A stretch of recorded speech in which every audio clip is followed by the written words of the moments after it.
Vidéo modélisme, alors pas de tuto mais des tuyaux aujourd'hui.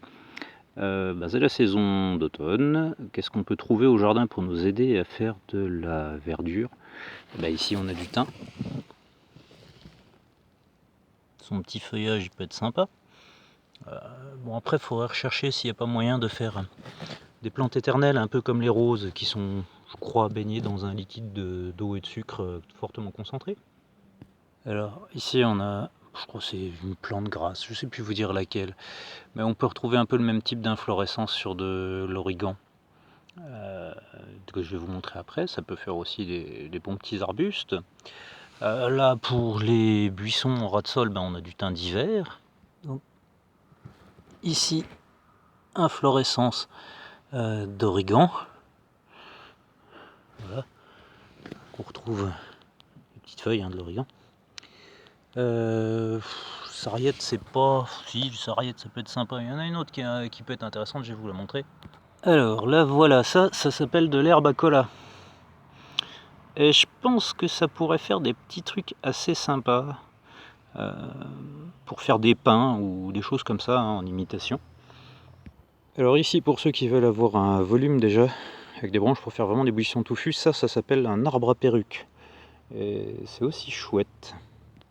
Un tamaris, ça donne aussi un aspect conifère, plus ou moins décharné. Bon là c'est l'hiver, enfin c'est l'automne, donc il a perdu une partie de son feuillage. A savoir que le tamaris, en été les nouvelles pousses elles sont roses. Alors ici vraiment de la famille des conifères, c'est un rampant, ça s'appelle du Juniperus, je crois que c'est genévrier en fait.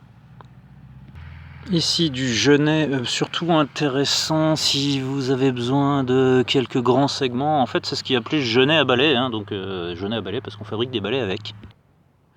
Alors, encore une autre plante, ce sont des fleurs. Vous pouvez trouver différentes fleurs qui font des inflorescences assez hautes comme ça. Ça peut être intéressant à nouveau si vous voulez faire un support genre du peuplier, qui sont des arbres assez rectilignes et hauts. Alors ça c'est le Juniperus que je vous ai montré avant, pour vous montrer que c'est un truc qui est vraiment couvre-sol. D'ailleurs dans les couvre-sols, ces espèces de petits sédums, peut être sympa aussi pour faire des choses. Bon, là ça doit de nouveau être du thym d'hiver, donc vous voyez vraiment très petit. Mais bon. Pas négliger je pense la bruyère, qui doit permettre de faire des beaux petits buissons. Alors toujours pareil, le problème c'est la conservation de l'aspect vert de la végétation. Parce que j'ai déjà utilisé mais j'ai pas trouvé, enfin j'avoue j'ai pas fait de test pour créer une solution pour pérenniser, comme je vous disais, les roses éternelles. Donc farfouiller un peu s'il n'y a pas moyen de trouver ça. Comment créer une solution pour faire perdurer les végétaux. Encore un type de sédum, celui-là est plus gros, ça peut être sympa avec. Bon alors là c'est un peu moins sympa à cette heure-ci, c'est de la spirée, elle est dégoulinante de flotte. Mais à savoir que quand elle a perdu moins, ça fait vraiment la forme d'un beau sapin. C'était sur la chaîne Märklin of Sweden que j'avais vu qu'il utilisait de la spirée. Donc ça aussi c'est sympa. Et donc bien sûr, la base, la mousse. Voilà, j'espère que ça vous donnera des petites idées pour vos décos. Allez, bonne construction.